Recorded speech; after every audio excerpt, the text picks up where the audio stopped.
Un toit pour 3 femmes. Ceci est un projet initié par les femmes leaders du Katanga pour résoudre les problèmes liés à la promiscuité et donner aux femmes l'opportunité de devenir des propriétaires des maisons. Pour y parvenir, un compte bancaire avait été ouvert où toutes les femmes des différentes couches de la société pouvaient cotiser avec un montant correspondant à leurs revenus respectifs. Chacun donne selon ses capacités. Mais nous, on a commencé depuis 2010 les constructions. Maintenant, nous sommes à 2012. Mais en 2014, nous devons déjà terminer notre projet.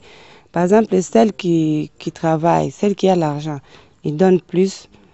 Par exemple, $250 par mois, l'autre $100 par mois, l'autre, elle verse $50 par mois, et ainsi de suite. Dans l'autre même $30, ça dépend de sa capacité à mobiliser pour qu'elle puisse vraiment accéder à ces logements.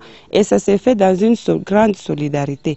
Ce n'est pas que celle qui a là beaucoup d'argent et construit pour l'autre. Non, chacun construit, mais dans une certaine solidarité. Et ça facilite aussi que les prix de la maison soient un peu modérés. Une année après l'ouverture du compte bancaire, la DFCF, Dynamique des femmes pour le développement du Congo, a réuni la somme de $500 000 américains.